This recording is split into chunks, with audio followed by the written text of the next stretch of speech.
Good afternoon, everybody. Operation Iraqi Freedom continues. More than 290,000 coalition forces are deployed in support of combat operations, more than a third of those inside Iraq. Our ground operations are progressing well. There continues to be sporadic resistance in the south. However, our supply lines are working well, and we continue to resupply our frontline forces. The air campaign continues as well.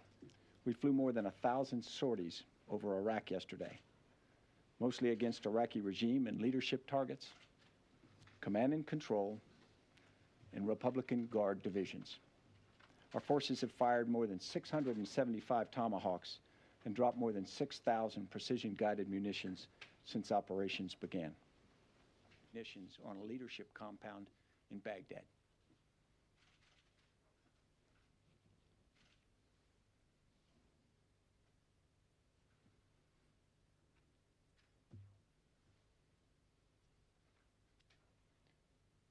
The reason that's important is because I've been working on this plan for months now.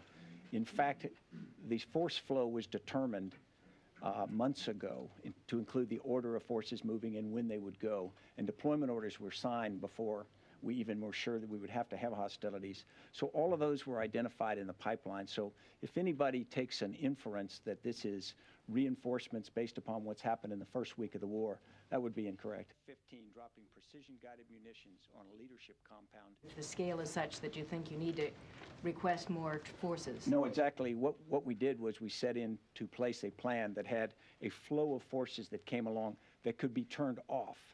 Because to get a unit ready and to work all their transportation, what you do is you get them ready to move, and then if in fact the situation doesn't require them, you turn that unit off. You stop their deployment. So that's the way this deployment's built. Points are not vulnerable. So it won't change our overall rules of engagement. It doesn't. If I were Saddam Hussein, if we don't know, is he alive or dead, but if I were Saddam Hussein, or whatever's left of that leadership, and in 1 week you had the world's most awesome military and coalition forces as far away from Baghdad as Middleburg is from here, then I'd be pretty nervous. Thank you. Torie, is there any feedback on the Secretary's comments on Syria yesterday?